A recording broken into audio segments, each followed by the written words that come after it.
우리 말에는 영어의 한 낱말로 단순하게 옮길 수 없는 그런 수많은 단어들이 있습니다. 그 중에 아마 정이라고 하는 단어도 있을 것 같아요. 순이는 정이 참 많다. 철수는 정에 굶주렸다. 사람은 정 때문에 웃고 정 때문에 울지. 이런 이야기들 우리가 종종 하곤 합니다. 연말이면 그 유명한 올드 랭사인 곡조에 맞춰가지고 작별의 노래, 오랫동안 사귀었던 정든 내 친구여, 이렇게 하기도 하죠. 심지어는 저희 아이들이 좋아하는 이런 것도 있습니다. 초코파이. 심지어 초코파이도 정이라고 되어 있는데요. 그런데 사실 우리 자녀들 중에 누군가 이런 얘기를 듣고 또는 이것을 보고 와가지고 우리에게 묻는다면, 아빠, 정이 무슨 뜻이에요? 엄마, 정이 뭐예요? 영어 단어를 어떻게 옮길 수 있어요? 이렇게 물어보면 사실은 쉽게 설명하기 대단히 힘든 그런 개념이라는 것을 아마 모두 알고 계실 것입니다. 그게 있잖아, 그 사람 사이에 그 끈적끈적 그런 게 있어 하고 그냥 얼버무릴 수밖에 없는 그런 어려운 개념인 것 같아요.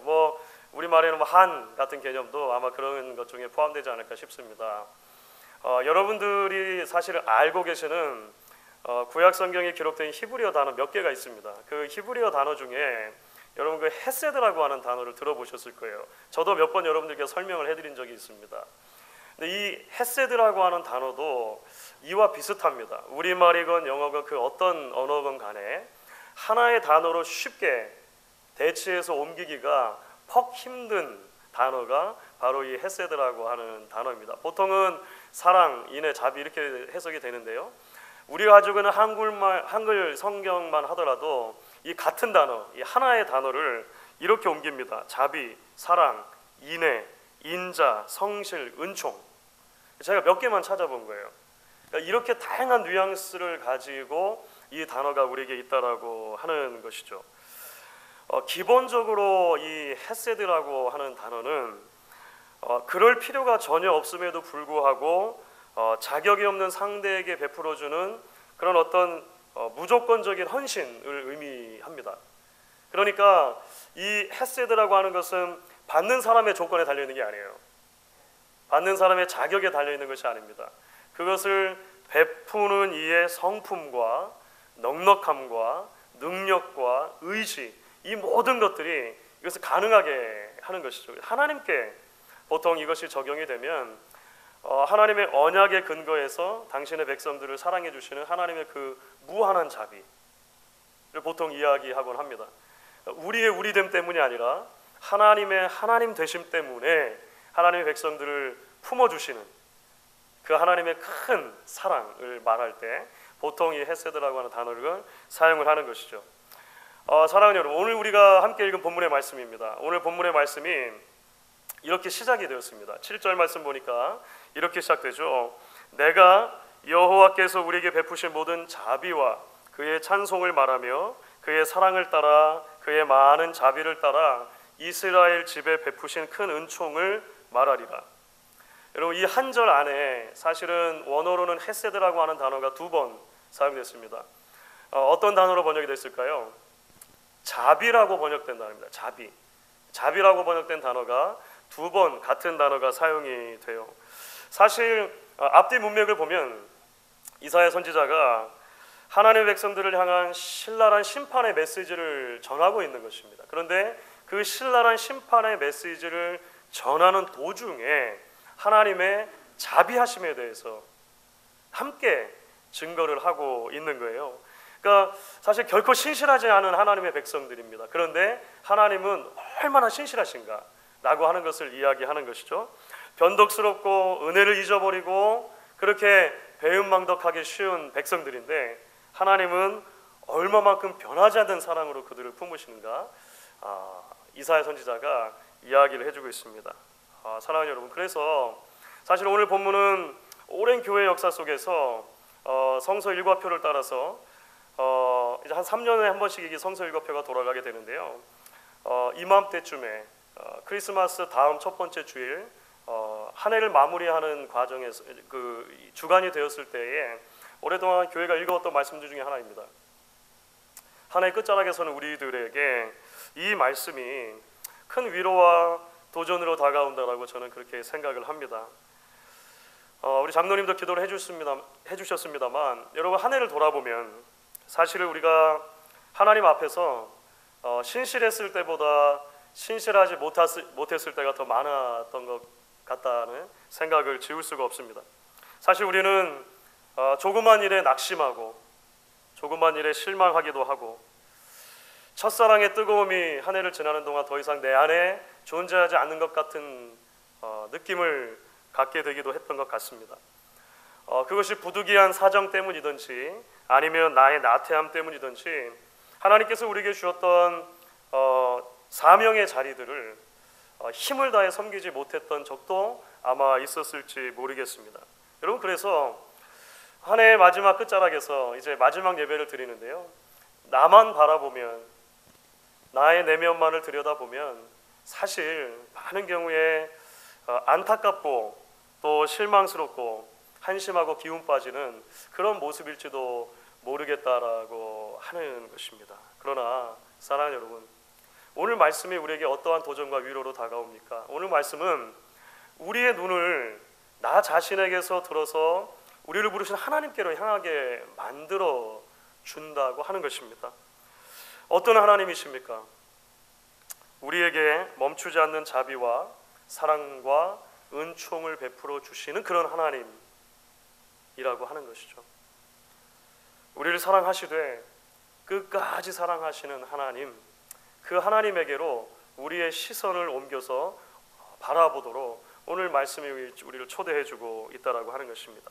그래서 여러분, 오늘 우리가 함께 읽은 말씀을 통해서 이사야 선지자가 설명하는 하나님의 헤세드, 하나님의 자비하심에 조금 더 구체적인 모습을 이야기해 보면 좋겠다 싶습니다. 특별히 8절부터 14절까지 이제 말씀 속에서 이사야 선지자는 하나님의 그 변함없는 자비와 사랑이 하나님의 백성들의 역사 속에서 어떻게 나타났는가 구체적으로 설명을 해줘요. 특별히 그들의 역사 속에서 출애굽이라고 하는, 그러니까 이스라엘의 역사 속에서는 가장 중요한 사건 중에 하나가 되는 그 출애굽 이야기를 통해서 하나님의 구체적인 자비하심과 은혜와 사랑이 어떻게 나타났는가 설명해 주는 것이죠. 우리가 그 발자취를 조금 따라가면서 오늘 우리에게도 주시는 하나님의 음성을 계속해서 들을 수 있으면 좋겠습니다. 하나님의 변함없는 사랑이 어떻게 하나님의 백성들의 역사 가운데 나타나는가? 오늘 말씀 가운데 이사야 선지자는 첫 번째로 하나님께서 그 백성의 구원자가 되어 주심으로 그 사랑을 보이셨다, 이렇게 설명합니다. 너무 뻔한 말씀 같죠? 우리 너무나 많이 들었던 말씀이니까요. 하나님께서 그들의 말씀을 보시면 하나님께서 이스라엘 백성들의 구원자가 되어 주셨다라고 하는 사실을 하나의 아주 독특한 이미지를 통해서 설명을 합니다. 근데 그 이미지가 무엇이냐면 하나님께서 그 백성들의 환난에 동참해 주신다라고 하는 표현으로 구원을 설명한다는 거예요. 자, 오늘 말씀 가운데 우리 8절과 9절 말씀 여러분 이제 같이 한번 한 목소리 읽어보면 좋겠습니다. 8절과 9절 말씀 여러분 같이 한번 읽겠습니다. 그가 말씀하시되 그들은 실로 나의 백성이요 거짓을 행하지 아니하는 자녀라 하시고 그들의 구원자가 되사 그들의 모든 환난에 동참하사 자기 앞에 사자라 하여금 그들을 구원하시며 그의 사랑과 그의 자비로 그들을 구원하시고 옛적 모든 날에 그들을 드시며 안으셨으나, 이런 아주 독특한 개념을 우리에게 그림처럼 설명을 해줍니다. 자, 질문 하나를 드릴게요. 언젠가도 이런 말씀 드린 적이 있는 것 같은데요. 여러분, 사고와 사건의 차이가 무엇일까요? 사고와 사건의 차이. 예, 감사합니다. 감사합니다, 집사님. 어떤 분이 사고와 사건에 대해서 그냥 아주 재밌게 우리가 쉽게 알아들을 수 있게 이렇게 설명을 했더라고요. 개가 사람을 물면 사고고 사람이 개를 물면 사건이다.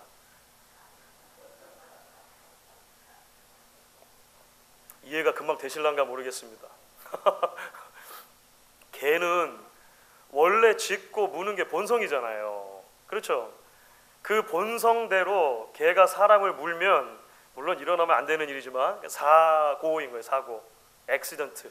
그렇죠? 그런데 거꾸로 사람이 개를 물면 이것은 특기할 만한 사건인 거죠. 그런 일은 잘 일어나는 일이 아니니까 그런 겁니다. 여러분, 거꾸로도 마찬가지입니다. 미국에는 이제 개를 키우시는 분들이 많으시니까요. 내가 키우는 개가 위험에 빠졌을 때 주인이 가서 개를 구해주는 것은 정상적인 일입니다. 그런데 만약에 거꾸로 개가 사람을 구했다, 그러면 이것은 늘 뉴스에 나오는 거예요. 이게 사건이 되는 것입니다. 그렇죠?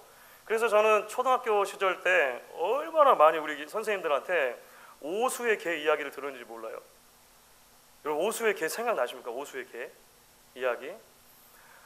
이 이야기가 어디까지 거슬러 올라가냐면요, 이게 고려시대까지 올라가는 거예요. 고려시대에 한 사람이 읍내에 잔치가 있어가지고 자기의 개를 데리고 읍내까지 갔다는 거 아닙니까? 그런데 읍내의 그 잔치에서 술을 거나게 드시고 취해가지고 집으로 돌아오시다가 너무 피곤해서 들판에 누워서 잠에 드셨다는 거예요. 그런데 웬일입니까? 들판에 불이 붙었잖아요. 어디 기억나실 것 같으시죠? 오수개. 들판에 불이 붙어가지고 주인이 위협을 받게 되니까 이 개가 어떻게 합니까? 옆에 있는 냇가로 개가 뛰어가가지고 자신의 몸에 물을 적셔서 주인 주변에 그 풀들을, 그 불이 번지지 않도록 뒹굴러 가지고 이렇게 적시고 또 가가지고 적셔서 뒹굴고 이렇게 했잖아요. 그래서 결국 주인이 안전하게 거하게 된 거죠. 근데 그 개는 너무나 이제 기진맥진해가지고 나중에 주인 곁에서 숨을 거두게 되지 않습니까? 주인이 아침에 일어나 보니까 너무 미안하고 너무 기특한 거예요. 주변은 다 타 있는데 자기 곁으로만 풀이 타질 않았으니까요. 그래서 그 개를 잘 묻어주고 자신의 지팡이를 거기다가 딱 꽂아 두었다는 거 아닙니까? 그 지팡이가 나중에 자라서 큰 나무가 되었다. 이게 이 전설이에요. 그래서 개 오자에 나무 숫자를 붙여가지고 그 동네 이름, 지명 이름을 오수라고 지어준 거예요. 그 오수가 지금도 전라남도에 있는 거 아십니까? 전라남도 임실 오수군 오수면에 가면 그래서 지금도 이런 동상이 있습니다. 이런 동상, 오수의 개 동상이 지금도 있다고 그래요.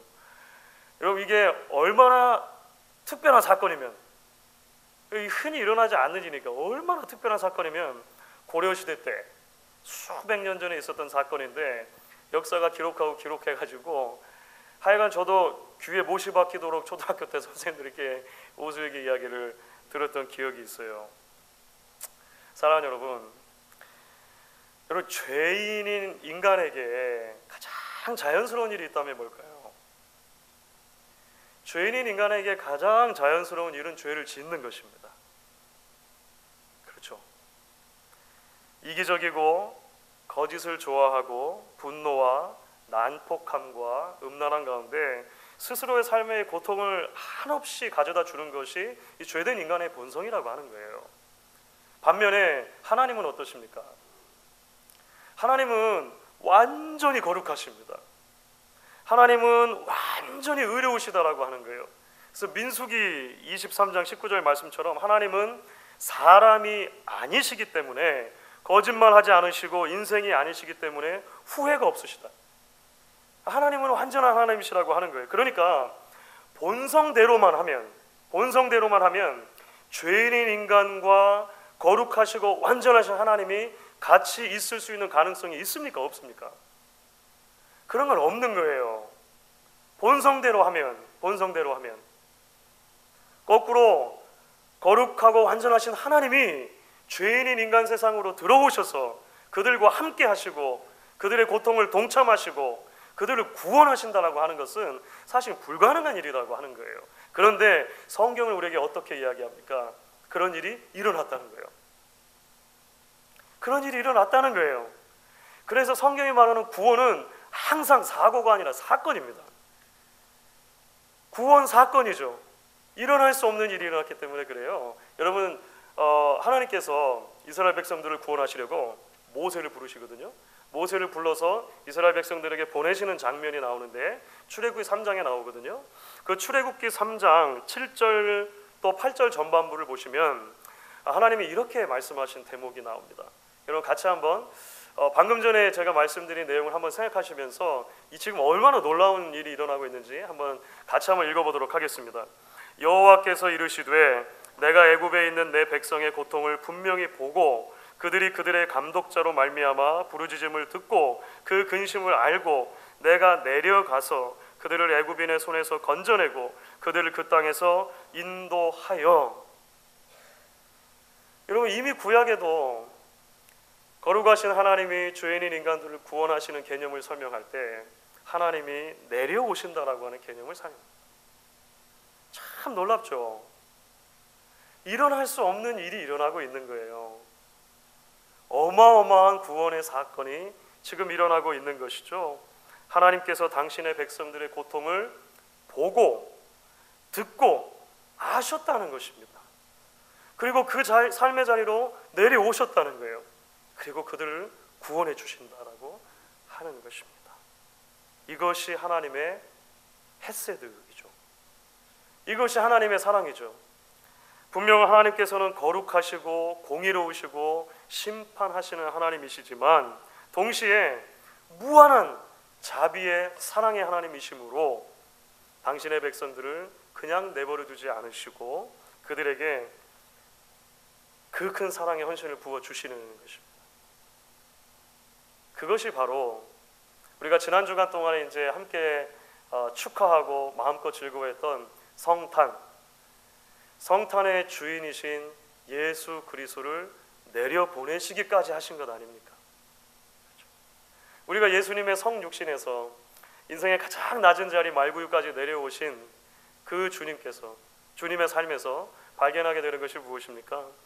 죄인들의 가장 낮은 삶의 현장으로 찾아와 주시고 그들과 동행해 주시고 그들의 고난에 동참하심으로 그들을 구원해 주신다는 이 놀라운 성경의 선포가 그 예수님의 성육신에서 가장 극대치로 나타나는 것이죠. 그러므로 주 안에 사랑하는 성도 여러분, 한 해의 끝자락에 저희가 서 있습니다. 이 한 해의 끝자락에서 오늘 말씀이 우리에게 도전과 위로로 다가올 수 있으면 좋겠습니다. 하나님께서 저와 여러분의 구원자가 되십니다. 구원자이신 하나님께서 지금도 아들 예수 그리스도 안에서 우리의 모든 환난에 동참해 주신다라고 약속하십니다. 그 약속의 말씀을 붙들고 다시 한번 설 수 있는 저와 여러분 될 수 있기를 주의 이름으로 축원합니다. 하나님의 변함없는 사랑, 이제 헤세드가 하나님의 백성의 삶 가운데 어떻게 구체적으로 나타났는가? 오늘 말씀 가운데 두 번째로 이사야 선지자는요, 그것이 하나님의 인도자 되심에서 나타났다 이렇게 설명을 합니다. 첫 번째로는 하나님의 구원자 되심을 설명했고요, 두 번째로는 하나님의 인도자 되심을 설명합니다. 사실 첫 번째와 아주 밀접한 관계가 있죠. 하나님이 그들의 인생 가운데로 내려오셔서 그들을 구원해 주셨습니다. 구원해 주신 그들을 그냥 가만히 내버려 두시는 것이 아니라, 덩그러니 놔두시는 것이 아니라 친히 그들의 목자가 되셔서 그들의 삶의 걸음걸음 가운데 이제 인도해 주신다라고 하는 개념이 오늘 말씀 가운데 설명이 돼요. 그런데요, 첫 번째와 마찬가지로 하나님이 그들을 인도해 주신다라고 하는 개념을 설명할 때 이사야 선지자는 또 하나의 아주 흥미로운 이미지를 가지고 설명합니다. 그게 뭐냐면 반역과 징계와 회복이라고 하는 이 사이클로 설명을 한다는 거예요. 이스라엘 백성의 반역, 하나님의 징계, 그리고 회복, 이것이 계속해서 삶 속에 반복되었다라고 하는 것을 이야기를 해 준다라고 하는 거예요. 그러니까 이 부분을 설명하다 보니까 10절부터 14절까지 좀 길게 설명이 됩니다. 제가 언젠가도 말씀드린 것 같습니다. 한 5년 정도 된 것 같은데요. 우리가 그 갈라디아서 5장에 나오는 그 성령의 9가지 열매를 한번 공부한 적이 있었습니다. 여러분, 성령의 9가지 열매 가운데 충성이라고 하는 열매가 있었죠. 충성. 저희 구역 중에도 충성구역 있지 않습니까? 여러분, 충성이라고 하는 개념을, 단어를 보통 이제 우리가 충성 이렇게 들으면 아마 이런 이미지가 생각나실지 모르겠어요. 충성. 그러니까 한국에서 군대를 다니신 분들 보통 아마 왜냐하면 그 군부대에서 사용하는 그 경례 구호 중에 충성이 아마 가장 많은 것 같습니다. 물론 뭐 훨씬 다른 것들도 있습니다만 충성이 가장 많죠. 그래서 보통 우리는 충성이라고 하는 단어를 들으면 어떤 나라나 어떤 국가, 국민들에 대해서 어떤 절대적인 복종, 순종을 하는 것으로 생각하게 되는 경우들이 있는 것 같아요. 그렇죠? 그런데 사실 성경이 우리에게 말하는 성령의 9가지 열매를 말할 때 말할 것도 없거니와 다른 여러 부분에서 말하는 그 충성이라고 하는 개념은 조금 뉘앙스가 다른 것 같습니다. 성경이 우리에게 기대하는 하나님의 백성으로서의 열매로서의 충성을 말할 때 그 충성은 처음부터 끝까지 변함없는 믿음직스러움을 의미할 때가 훨씬 더 많이 있습니다. 말하는 점은 이런 거예요. 그러니까 하나님께 우리가 충성한다는 것은 무슨 말입니까? 한 번 하나님을 위해서 확실하게 순종하고 끝나는 것, 그게 아니라고 하는 거예요. 한 번 하나님을 위해서 나를 불태워 헌신하는 것, 그게 아니라고 하는 거예요. 요한계시록 말씀처럼 내가 죽도록 충성하라, 그리하면 내가 생명의 면류관을 내게 주리라. 끝까지 충성하는 것입니다. 끝까지 신실한 상태로 남아있는 거예요. 마틴 루터가 이렇게 이야기한 적이 있습니다. 참된 헌신이란 무엇인가? 한 번 그리스도를 위해서 죽는 것이 아니라 평생 그리스도를 위해서 사는 것이다. 마찬가지 개념이죠. 충성은 그런 것입니다. 평생 내가 주를 위해서 살아가는 것, 나의 모든 삶의 자리와 섬김의 자리에서 처음과 끝이 늘 변함없이 하나님 앞에 나아가는 것, 충성이죠. 그런데 여러분 이스라엘 백성들의 역사를 우리가 되짚어 보면 사실 이스라엘 백성들은 이 충성이라고 하는 개념에서 대단히 멀었었던 것을 발견하게 됩니다. 그렇죠. 받을 자격이 없는 자들에게 부어주시는 놀라운 은혜로 이들이 구원을 경험했습니다. 그런데 그렇게 구원받은 하나님의 자녀들이 이제 광야 생활하는 동안에 우리는 그들에게 어떤 일이 있었는지를 쉽게 알 수 있습니다. 금방 불평과 반역과 하나님을 향한 배반의 자리로 나아갔던 것을 보게 돼요.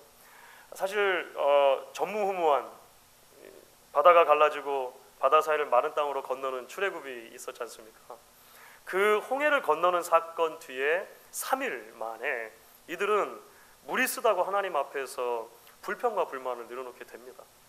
그 이후로도 광야 생활하는 수많은 날들 동안에 그들은 때로는 음식 때문에, 때로는 길 때문에, 때로는 사람들 때문에 구원자이신 하나님을 대적하고 모세를 원망하고 했던 일들을 보게 되죠. 그야말로 충성, 사실 성경적인 의미에서 충성은 다른 말로 우리가 풀면 사실 의리라고 하는 것으로 훨씬 더 쉽게 설명할 수 있습니다. 끝까지 지키는 것. 이스라엘 백성들의 삶에서는요, 그 충성이든 의리든 눈을 씻고 찾아볼래야 찾아볼 수 없는 모습 이지 않은가 생각이 들어요. 하지만 여러분 조금 더 생각해 보면 사실 우리도 크게 다르지 않다는 것을 우리가 발견하게 되는 것 같습니다. 지난 한 해를 한번 생각해 보시면 어떻습니까? 우리가 새해를 시작할 때 사실 1월 첫 주일 예배를 드리면서 우리 청지기 임명하고 막 이렇게 했던 것이 정말 엊그제 같은데 얼마나 시간이 빨리 흐른지 알 수가 없습니다. 하나님께서 주신 삶의 자리, 섬김의 자리, 내가 참 부족하지만 나를 충성되이 여겨서 하나님께서 사명을 맡겨줬으므로 내가 정말로 힘있게 감당하기를 원합니다. 하나님 앞에 결단하고 서원했던 순간들이 있었습니다. 그런데 한 해를 지나면서 우리의 섬김과 헌신의 길에 솟아난 조그만 돌뿌리에 발이 걸려 넘어지고 나니까 그만 모든 것들이 다 귀찮아졌던 적은 혹시 없으십니까? 조그만 오해와 조그만 비방에 그만 마음이 상해서 이제 그만 우리 애굽으로 돌아갈랍니다 했던 이스라엘 백성과 같이 돌아가기 원합니다 했던 적은 없으십니까? 삶의 무게와 일상의 분주함 속에서 애초에 하나님이 주신 삶의 자리이고 하나님이 주신 섬김의 자리였다라고 하니 가장 기본적인 원리조차도 우리가 놓치게 되었던 적은 없냐라고 하는 것이죠.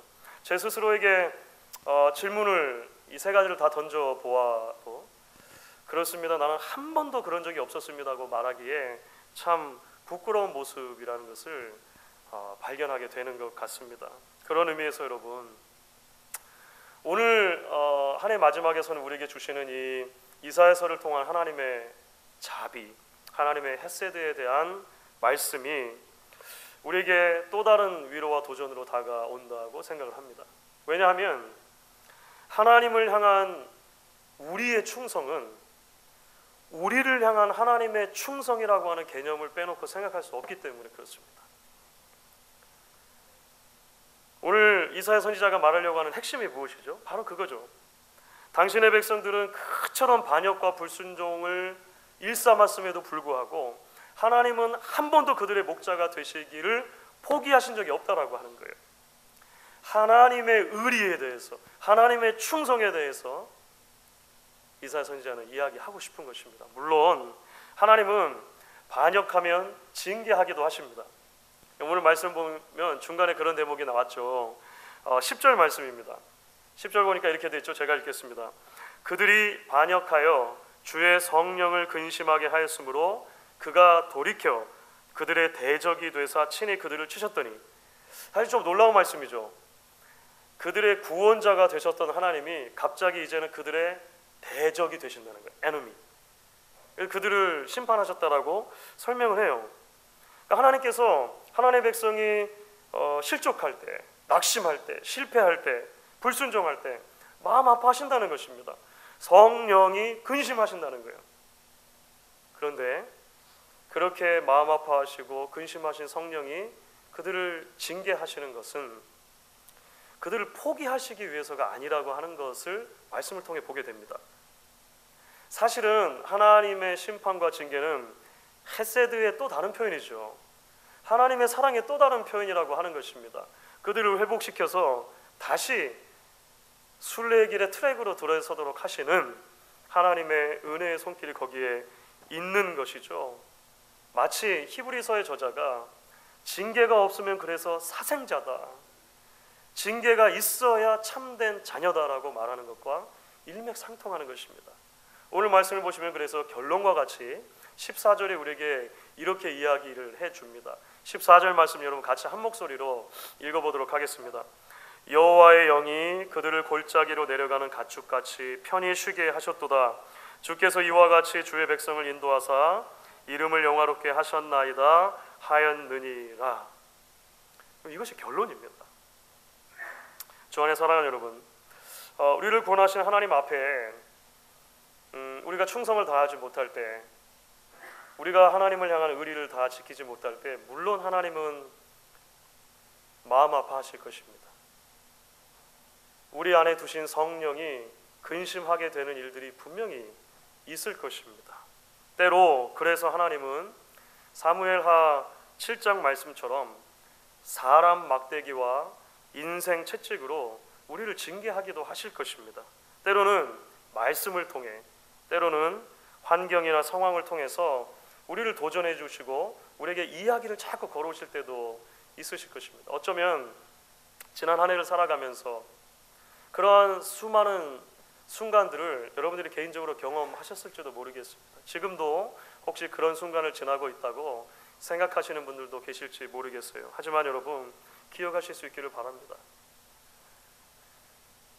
하나님의 채찍은 우리를 향하신 하나님의 크고 놀라운 사랑의 다른 표현이라고 하는 것입니다. 변함없는 충성된 성품에 근거해서 우리를 포기하지 않으시고 끝까지 인도해 주시기 원하시는 하나님의 인도하심이 담겨 있는 것이죠. 시편 23편에 주의 지팡이와 막대기가 우리를 안위하시나이다 한 것과 마찬가지입니다. 지팡이는 저 멀리 가는 양을 데려오는 역할입니다. 그래서 끝이 꼬부라져 있는 거예요. 목을 탁 잠겨가지고. 막대기는요, 말 안 듣는 양을 쿡쿡 찌르는 것입니다. 그래서 제 길로 가게 하는 거예요. 그 모든 것이 목자의 사랑이고 목자의 은혜라고 하는 것을 우리가 기억할 수 있으면 좋겠습니다. 여러분 이제 말씀을 마무리하도록 하겠습니다. 어떤 목사님이 하나님의 헤세드 사랑을 설명하시면서 이런 이야기를 하셨더라고요. 5살짜리 여동생이 와가지고 오빠에게 묻는 거예요. 오빠, 사랑이 뭐야? 5살짜리 사랑이 뭐야? 이렇게 물었다는 거예요. 오빠가 아이에게 이렇게 대답을 해줬다는 것입니다. 사랑이란 내 가방 속에 있는 초콜릿을 네가 늘 훔쳐먹는 것을 알면서도 매일매일 같은 자리에 초콜릿을 넣어주는 오빠의 마음이란다. 이해가 되시죠? 이해가 되시죠? 그럼 만일 우리 자신의 모습이 하나님께서 우리를 사랑하시는 기준이라면 우리 중 그 누구도 하나님의 사랑의 대상이 될 수 없을 것입니다. 하지만 하나님의 사랑의 기준은 우리가 아닙니다. 하나님의 사랑의 기준은 하나님이십니다. 하나님의 그야말로 가없는 사랑의 동행하심의 이야기, 바로 그것이 성경에 나타난 헤세드의 이야기라고 하는 것이죠. 그래서 여러분, 신앙의 여정이라고 하는 것은 끊임없이 우리의 시선을 나에게서 옮겨 하나님께 고정시키는 것이라고 이야기할 수 있을 것입니다. 나에게서 출발해서 하나님을 판단하는 것이 아니라 하나님으로부터 출발해서 나를 살펴보는 것이죠. 변함없으신 하나님의 사랑이 올 한 해 저와 여러분을 여기까지 이르게 하신 줄로 믿습니다.